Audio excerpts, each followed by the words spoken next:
नमस्कार। आज हमारे साथ मदनेश भैया बैठे हुए हैं, जिन्हें हम लोग बड़े प्रेम से मैडी सर कहते हैं। हमारा जो एक सर्कस का ग्रुप है उसमें अपनी बकबौरी के लिए बहुत अच्छी तरीके से इनका परिचय होता है। बाकी आप सीतापुर में पोस्टेड हैं, आज एसआरजी के पद में हैं, तो अब हम मदनेश जी से कहेंगे कि वो खुद ही अपने बारे में थोड़ा सा अपना संक्षिप्त परिचय अपने परिवार के बारे में, अपने जीवन के बारे में प्रस्तुत करें। जी नमस्कार भैया। परिचय के रूप में पैदा जौनपुर में हुआ। पिताजी संस्कृत महाविद्यालय में व्याकरणाचार्य थे और चाहते थे वो मैं भी संस्कृत पढ़ूं, लेकिन साइंस में रुचि थी तो थोड़ा सा साइंस बैकग्राउंड से रहे। फिर इलाहाबाद यूनिवर्सिटी से पढ़े और उसके बाद आगे सीतापुर जॉब में, अब लखनऊ रह रहा हूँ। बहुत बढ़िया। और परिवार के बारे में बताइए। मेरी शादी 1997 में हो गई थी। मैं लगभग 17 साल का था। नेक्स्ट ईयर आप 25वीं पूरी कर रहे हैं जी। और जितना बड़ा मेरा बेटा है अभी, लगभग उतने ही बड़े जब मैं बड़ा था तो मैं बाप बन चुका था। मतलब बच्चे भी हो गए फिर उसके बाद।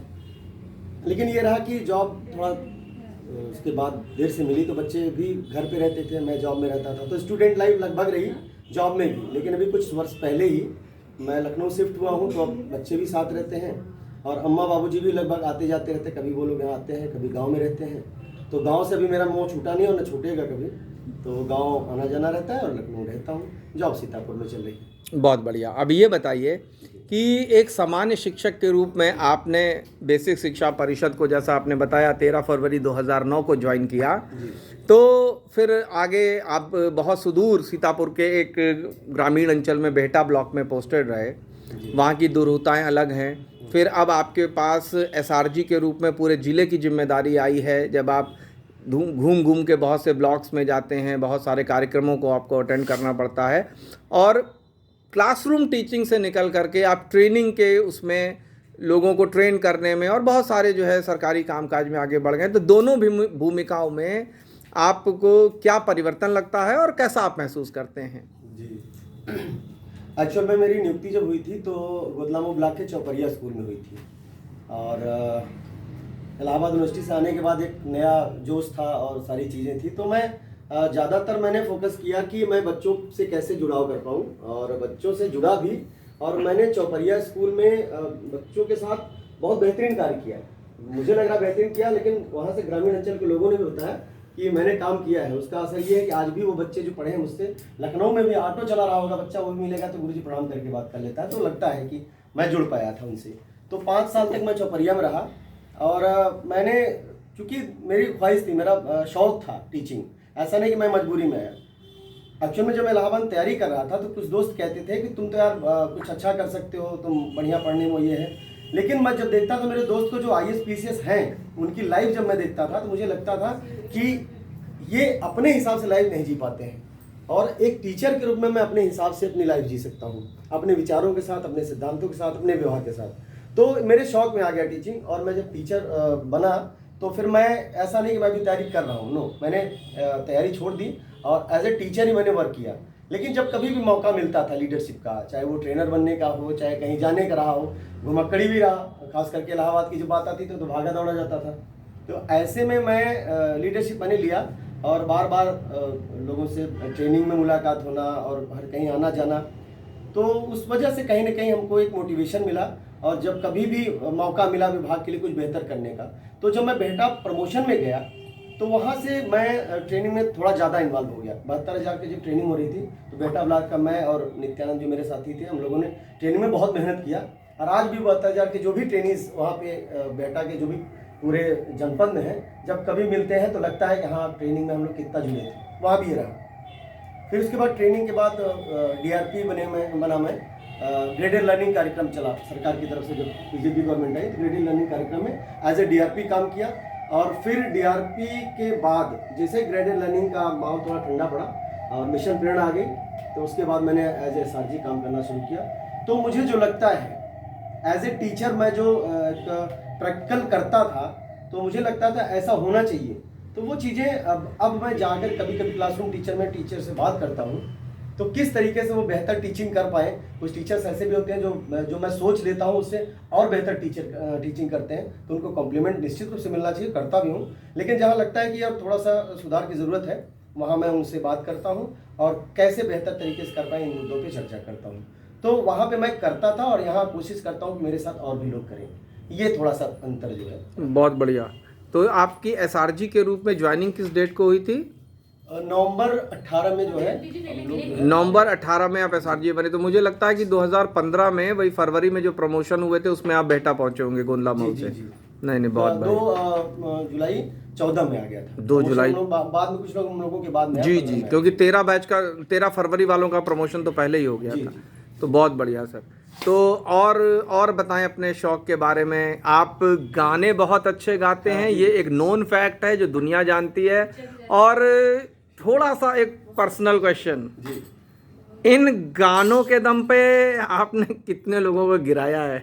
नहीं, कितने लोगों को अपना दीवाना बनाया है? सवाल आपने बहुत सही किया है। इन गानों से मुझे क्या मिला है, इसमें जरूर मैं बात करना चाहूँगा। एक तो हम पक्का जानते हैं कि फैन फॉलोइंग बहुत ज़्यादा मिली है, क्योंकि हम ये बाहर भी चर्चा होती है कि आप गाने में बहुत ही ज़्यादा निपुण हैं।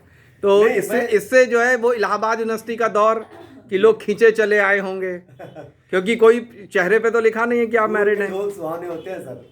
अच्छा, सही है प्रश्न आपका।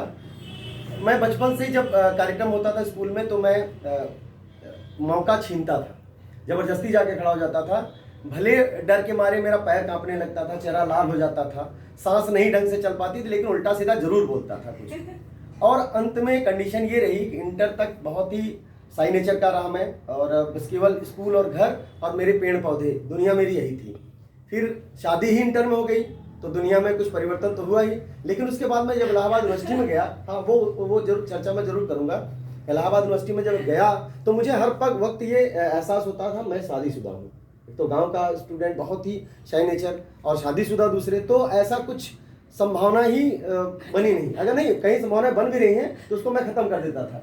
और मज़े की बात, एक बार क्या हुआ कि न्यू ईयर पे एक हमारे क्लास की एक स्टूडेंट थी, तो उसने मुझे एक टेडी बियर छोटा सा गिफ्ट किया था। तो मेरा दोस्त एक है दयानंद पांडे, जिसकी मैं चर्चा कर रहा था, तो वो उसने पूछा ये क्या, हमने कहा किसी ने गिफ्ट दिया है। तो वो उसको लिया और उस पर बैठ गया और वो उस गिफ्ट को जो है तरह से क्रश कर दिया, तोड़ दिया। तो कहा पागल हो क्या, दिमाग तुम्हारा खराब है। खैर मेरा उससे कुछ मतलब विशेष नहीं था। तो एक यह हादसा हुआ था, उसके बाद ऐसा कुछ भी इलाहाबाद में नहीं हुआ। हाँ, गानों की बात, तो क्लासरूम जब नहीं चलते, जैसे क्लासेस नहीं चल रहे हैं, तो मेरे दोस्त बेंच बजाया करते थे, मैं गाया करता था। लेकिन जब मैं यहाँ सीतापुर आया तो डाइट पे भी यही होता था। लड़कियों की क्लासेस अलग लगते थे, लड़कों के अलग। तो लड़कियों की क्लासेस में टीचर ज़्यादा जाया करते थे और लड़कों के क्लास ऐसे। तो अब करें क्या, तो वहाँ पे फिर मेरी भूमिका लीडरशिप में आ जाती थी। मदनी सर कुछ सुनाओ, तो मैं कुछ भी सुनाता था, उसमें गाने ज़्यादा हुआ करते थे। तो गाने सुना, जब उधर से तालियां बजती थी क्लासरूम की, इधर से तालियां बजती थी गानों की। लेकिन इन गानों की वजह से सर, कोई दीवाना बना ना हो ये बात दिगर है, लेकिन इन गानों की वजह से मैं मंच पे खड़ा होना सीखा। इन गानों की वजह से मंच मिला मुझे, और वो मंच ही मिलने वाला जो मंच था वो आज ऐसी कंडीशन बना दिया। मैं ट्रेनर बना, ट्रेनर के रूप में फिर जो भी मेरे इस अपने विभागीय उत्थान रहे इस मसले में, वो कहीं ना कहीं उन गानों की वजह से है कि मैं गा लेता हूँ तो आओ मौका है। तो उन गानों के साथ मेरा जो कॉन्फिडेंस है था वो बढ़ता गया, और कॉन्फिडेंस बढ़ा तो लोगों को कन्विंस करने की भी क्षमता थोड़ी सी बढ़ी। और आज ये है कि बैठक है, मीटिंग है, ट्रेनिंग है, तो उसमें जाता हूँ तो आसानी से लोगों से बात कर पाता हूँ। ये चर्चा हमने भी सुनी है कि जब आप जिस दौर में डाइट में ट्रेनिंग कर रहे थे तो लोगों ने ट्रेनिंग कम अटेंड की है और आपके गाने ज़्यादा सुने हैं। ये चर्चा काफ़ी आम है जी। लेकिन जब क्लासेस नहीं चलते थे तब जी। और डाइट में चूँकि हम भी उसके बाद वहीं उसी दौर के हैं, तो ये हम भी जानते हैं कि डाइट में क्लासेस कितने चलते थे। अनिल अवस्थी जी हुआ करते थे, जी जी, से बात करेंगे। वो तो खैर बहुत ही अच्छा पढ़ाते थे, परमानेंट क्लासेस चलते थे। और वाजपेयी जी थे, 2-3 लोग, क्लासेस बहुत मतलब रेगुलर चलते थे। चलिए आपके गानों से हम आते हैं इस तरफ कि आपको और गानों के अलावा क्या क्या शौक हैं? कुकिंग का शौक है। आपने अपने गाने के हुनर को अपनी बिटिया को भी बहुत अच्छा पकड़ाया है और उसका बहुत ही शौक है। अच्छा, बहुत जी, अच्छा गाती है जैसे वो। बेटा है, उसको शौक नहीं है तो मैंने कभी उसको सिखाया नहीं। हाँ, बचपन में जब छोटा था तो उसको लेके मैं गाने गाया करता था कि ये कुछ सीखेगा, लेकिन मुझे लगता है उसका शौक नहीं था। तो भाभी जी भी अब बहुत गाता है, अच्छा लेकिन गाती हैं और बिटिया भी बहुत नहीं, अच्छा गाती भाभी है। जी तो नहीं गाती हैं, लेकिन ये है कि सुनना शौक है उनका, सुनना गाना शौक नहीं है, है। तो मतलब बिटिया मेरी गाती है, आपने भतीजा उनका गाता शौक खूब अच्छे से पूरा किया है। चलिए, बड़ा अच्छा लगा। और कुछ आप अपने बारे में कहना चाहें? जो मैं आते ही अभी मैंने कहा था कि मैं दुनिया का निम्न से निम्नतर और उच्च से उच्चतर कार्य करना चाहता हूँ। कुछ भी ऐसा ना हो जो छूटे मुझसे।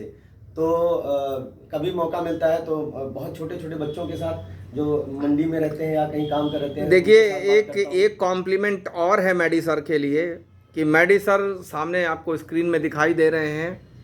ये 24 वर्ष विवाह के पूरे कर चुके हैं और 25वां वर्ष इनका अगले साल पूरा होगा जब ये अपनी सिल्वर बिल्कुल, जुबली आप लोगों को मनाएंगे। पता चल जाएगा। और ये हमारा जोड़ा जो सामने बैठा हुआ है, ये अभी अपनी गिनती शुरू कर देगा। अभी इसकी गिनती शुरू होनी है, लेकिन कहीं से ये बात नहीं लगती है कि मदनेश सर किसी को टक्कर नहीं दे सकते, है ना। वो मदनेश खुश रहना, मस्त रहना, यही है। मदनेश जी का जो जज्बा है, जो इनका उत्साह है, जीवन के प्रति जो इनका उमंग है। हाँ, मैडी बिल्कुल सही से, एक बार फिर से आप 50वीं में भी ऐसे ही लगेंगे। बहुत कोशिश मैं करूंगा ऐसा ही हो। नहीं, बहुत अच्छा रहेगा।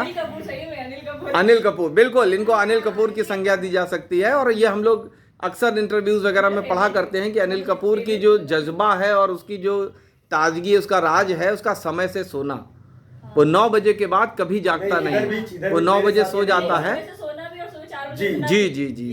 तो थोड़ा सा उसी इधर बीच मेरे साथ तो नहीं उसी हो पा रहा। जज्बे को लेकिन मैं मैडी कोशिश सर करूंगा। मेंटेन किए हुए हैं। बहुत ही अच्छी तरीके से हमने मदनेश सर को जाना और बहुत अच्छी से इन्होंने अपनी बातें बताई। इनके उज्जवल भविष्य की बहुत कामना करते हुए और आगामी अगले वर्ष आने वाली इनकी 25वीं मैरिज एनिवर्सरी पर इनको अग्रिम बधाइयां देते हुए, और ये जैसे अभी सपना ने कहा कि 50वीं में भी बिल्कुल ऐसे ही लगेंगे, तो बिल्कुल स्वस्थ रहें, प्रसन्न रहें और ऐसे ही अपनी चमक और अपनी आभा चारों तरफ बिखेरते रहें। बहुत बहुत धन्यवाद सर।